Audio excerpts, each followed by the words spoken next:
Thomas Scares the Crows. Thomas and Friends.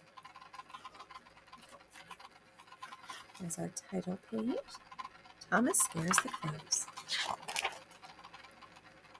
The farmers of Soder were planting seeds for the summer corn crop. When Thomas pulled up at Farmer McCall's farm, he heard a lot of loud noise. Squawk, squawk.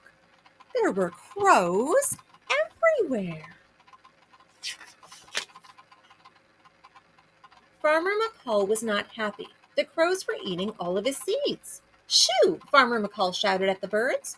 The birds were not scared of Farmer McCall, and they weren't afraid of his broken scarecrow either. These crows are ruining my cornfield, said Farmer McCall. I have to fix that scarecrow.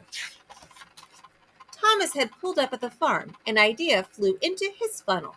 Thomas would scare the crows away by making lots of noise. Toot, toot, toot. Sure enough, the crows flapped away, but a few minutes later, they all returned.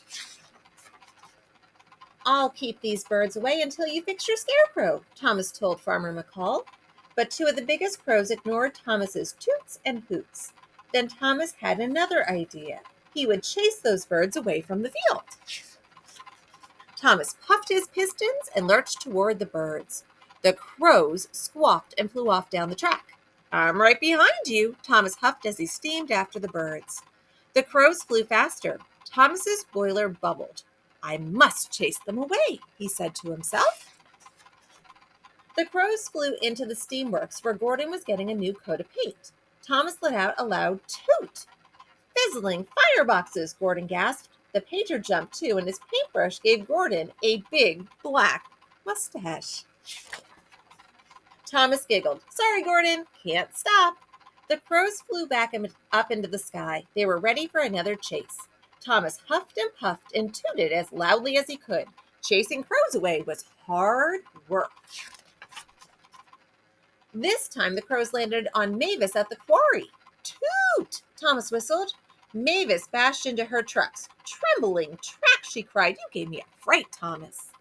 But Thomas wasn't listening. The toot had scared the birds, and they had disappeared into the sky. Thomas was so happy. But Farmer McCall was not so happy. When Thomas returned to the farm, the crows were back again, and they'd brought even more of their friends with them. Farmer McCall sighed. What am I going to do? The scarecrow won't be ready until the morning. Thomas felt terrible. If only he had stayed at the field as he'd promised. I'll watch your field tonight, he promised Farmer McCall. I won't move a piston. This time, Thomas kept his word. He hooted and tooted all night long. The next morning, Farmer McCall put the mended scarecrow back in his field. You've been a really useful engine, Thomas, he said. Thomas's boiler bubbled with pride. Thomas yawned and yawned some more, and soon he was fast asleep and dreaming about crows. Squawk, squawk, squawk. That was Thomas Scares the Crows. Thank you for listening.